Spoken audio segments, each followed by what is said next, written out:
السلام عليكم ورحمة الله وبركاته. نحمده ونصلي على رسوله الكريم أما بعد فأعوذ بالله من الشيطان الرجيم. بسم الله الرحمن الرحيم. إنا أعطيناك الكوثر فصل لربك وانحر إن شانئك هو الأبتر.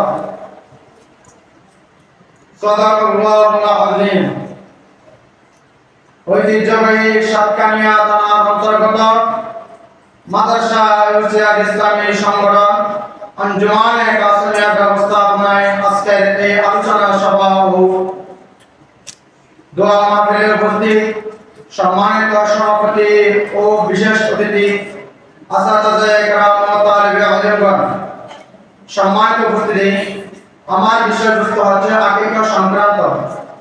সম্মানিত উপস্থিতি, আকিকার অর্থটা হচ্ছে কাটা পৃথক করা। আকিকার পারিবারিক অর্থ সন্তান জন্মের আগে কৃতজ্ঞতা আদায়ের যে জন্তু জবাই করা হয় তাকে আকিকা বলা হয়। সম্মানিত উপস্থিতি, আকিকার বিষয়ে দুটি হাদিস উল্লেখ করব।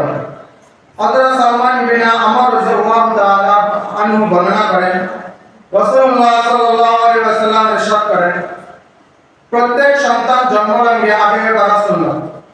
সুতরাং তার পক্ষ থেকে রক্ত প্রবাহিত করো, অর্থাৎ জন্তু জবাই করো এবং তা হতে কষ্টদায়ক জিনিস দূর করো, অর্থাৎ সন্তানের মাথা চুল মুন্ডন করো। হযরত সামরা ইবনে জুবৈর রাদিয়াল্লাহু তাআলা আনহু বর্ণনা করেন, রাসূল আকরাম সাল্লাল্লাহু আলাইহি ওয়াসাল্লাম ইরশাদ করেন, প্রত্যেক ভূমিষ্ঠ সন্তান নিজ আকিকার সাথে বন্ধনকৃত। সুতরাং সন্তানের পক্ষ হতে জন্মের সপ্তম দিবসে জন্তু জবাই করবে, সন্তানের মাথা মুন্ডন করবে এবং তার নাম রাখবে। হযরত আব্দুল্লাহ বিন আব্বাস রাদিয়াল্লাহু তাআলা আনহু হতে বর্ণিত, তিনি বলেন, রাসূল আকরাম সাল্লাল্লাহু আলাইহি ওয়াসাল্লাম দুটি বালক দ্বারা হযরত হাসান ও হুসাইন রাদিয়াল্লাহু তাআলা এর পক্ষ হতে আকিকা করেছেন। উল্লেখিত হাদিস সমূহের আলোকে এই কথা প্রমাণিত হয় যে আকিকা করা ওয়াজিব নয়, বরং সুন্নাত ও মুস্তাহাব।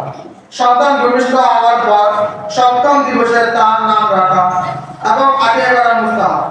যদি কেউ সপ্তম দিবসে আকিকা করতে অপারগ হয় তবে 14তম অথবা 21তম দিবসে বা এরূপ 7 দিন অন্তর যে কোনো দিন আকিকা করা উত্তম। সন্তান বালেগ হওয়ার পরও তার আকিকা করা জায়েজ আছে, তবে মৃত্যুর পর আকিকা নেই।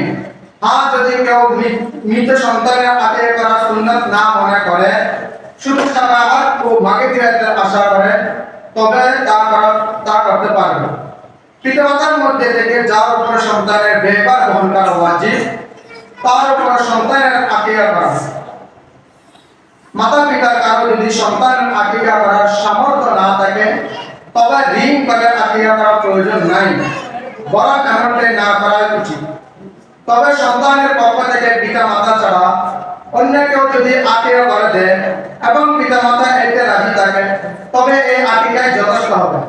পিতা মাতার পক্ষ থেকে পুনরায় আকিকা পুনরায় করতে হবে না। আকিকা করার উত্তম নিয়ম হলো, ভূমিষ্ঠ সন্তান ছেলে হলে তার আকিকা 2টি ছাগল অথবা 2টি ভেড়া, আর মেয়ে হলে 1টি ছাগল বা 1টি ভেড়া জবাই করবে। আর যদি কুরবানির মধ্যে আকিকা করার ইচ্ছা হয়, ছেলের আকিকা ও জন্তুর 2 অংশ এবং মেয়ের আকিকায় 1 অংশ দিবে। কেউ অপার হলে ছেলের পক্ষ হতে 1টি ছাগল বা 1টি ভেড়া অথবা গরুর 1 অংশ দ্বারা আকিকা করা জায়েজ আছে। যে জন্তু দ্বারা কুরবানি জায়েজ তা দ্বারা আকিকা করাও জায়েজ, আর যে জন্তু দ্বারা কুরবানি হয় না তা দিয়ে আকিকা করা হয় না। আকিকার পশু জবাই করার নিয়ম কুরবানির পশু জবাই করার মতো। আকিকার গোশত সন্তানের পিতা মাতা, দাদা দাদি, নানা নানি ও ভাই বোন সকলে খেতে পারবে। এমনকি কেউ বড় হলে নিজে আকিকা নিজে করলে এক গোশত সেও খেতে পারবে। আকিকার গোশতের 1/3 গরিব মিসকিনের মধ্যে বন্টন করে দেওয়া উত্তম। অবশিষ্ট 1/3 আত্মীয় স্বজন ও বন্ধু বান্ধবের খাওয়াতে পারবে। সম্মানিত উপস্থিতি, আকিকার প্রচলিত ভুল, আকিকার সপ্তম দিনে জরুরি নয়। আকিকার সপ্তম দিনে করা মুস্তাহাব মাত্র। পরে যে কোনো একদিন করে নিলেও আকিকা আদা হয়ে যাবে। ছেলের জন্য নর জন্তু, মেয়ের জন্য মাটি জন্তু হতে হবে এমন কোনো নিয়ম শরীয়তে নেই। অনেক স্থানে এমন নিয়ম পালন করা হয় যে নাপিত শিশুর মাথার চুল রেখে চুল মুন্ডন শুরু করার সঙ্গে সঙ্গে বকরির গলায় চুল চালাতে হয়। এটা একেবারে কুসংস্কার ছাড়া আর কিছুই নয়। সন্তানের মাথা মুন্ডনের আগে জন্তু জবাই করতে পারবে, পরেও পারবে, দুটোটা জায়েজ আছে।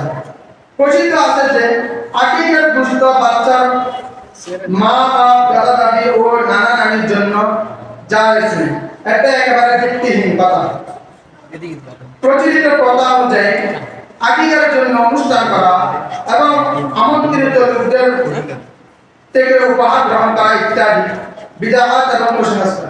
সম্মানিত উপস্থিতি, এতক্ষণ ধরে আমি যা বক্তব্য রাখলাম এর মধ্যে আমাদের সবাইকে আমল করার তৌফিক দান করুন। আমিন। আসসালামু আলাইকুম ওয়া রাহমাতুল্লাহি ওয়া বারাকাতুহু।